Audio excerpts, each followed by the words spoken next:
आपके बाएं हाथ से आग निकलेगी और आपका शिकार भुन अरे वाह, ये सूट तो बड़ा ही कमाल का है। अभी अपना बायां हाथ इस्तेमाल करती हूँ। चुड़ैल बायां हाथ उठाती है और उससे आग निकलती है, जिससे बिरजू और हरीश की लाश भुन जाती है। इसके बाद चुड़ैल मजे से अपना शिकार खाती है और फिर उड़कर वापस अपने पेड़ पर चली जाती है।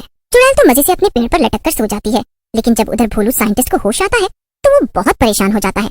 मगर बहुत ढूंढने के बाद भी भोलू को अपना सूट ही नहीं मिलता। इस बात से निराश होकर भोलू वापस अपने घर चला जाता है। लेकिन गाँव में बिरजू और हरीश के मरने से हड़कंप मच गया था।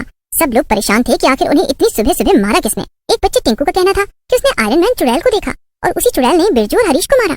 अच्छा, तो टिंकू तू ही है जो इतनी सुबह सुबह मेरे खेत में जाकर खेत गंदा करता है।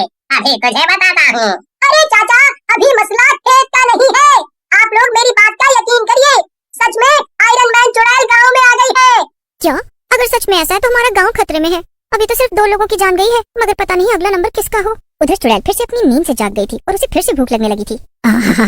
इतने समय बाद मैंने पेट भर के खाना खाया और इतनी अच्छी नींद में सोई मैं। अब फिर से भूख लग रही है। चलो फिर से गांव में चलते हैं और अपना शिकार ढूंढते हैं। चुड़ैल का सूट उसे उड़ाकर उसी जगह लेकर जाता है जहाँ पर टिंकू गाँव के लोगों के साथ था। चुड़ैल को आता देख सभी लोग परेशान हो जाते हैं। लगता है तुम लोग मुझे ही याद कर रहे थे। सब जान गई हूँ मैं। हे भगवान टिंकू, इसका मतलब तो एकदम सच कह रहा था, मगर ये यहाँ कैसे आ गई? भागो, अरे भागो यहाँ से। सभी लोग इधर उधर भागने लगते हैं और भाग के छुप जाते हैं, मगर चुड़ैल सबको आसानी से ढूंढ ढूंढ कर खा रही थी। अरे टिंकू, ये सबको इतनी आसानी से कैसे ढूंढ कर खा रही है? जरूर कुछ गड़बड़ है। माँ, जरूर इसका सूट ही उसे बता रहा होगा कि कौन कहाँ छुपा है। वो आयरन मैन वाला सूट जो है। माँ, एक काम करते हैं, जल्दी से हम लोग भोलू चाचा के पास चलते हैं। वो जो गांव के बाहर बने घर में अकेले रहते हैं। क्या? वो पागल साइंटिस्ट? ठीक है टिंकू, चल। किसी तरह चुड़ैल से बचते बचाते टिंकू और उसकी माँ गाँव के बाहर भोलू के घर पहुँचते हैं। भोलू वहाँ अपने घर में उदास बैठा था।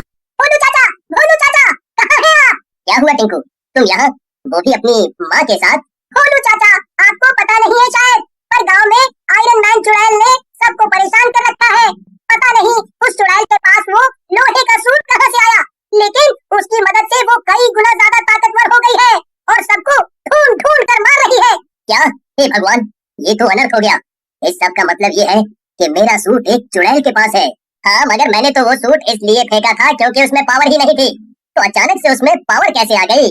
अब वो जो भी हो भोलू चाचा, अगर अब हम क्या करें? वो तीनों बात कर ही रहे थे कि उन्हें झाड़ियों में से कुछ आवाज सुनाई देती है। तीनों धीमे से झाड़ियों के पास जाते हैं और देखते हैं कि वहाँ कोई और नहीं बल्कि वो चुड़ैल ही थी। बड़ा मजा आ गया इतने लोगों को खाकर।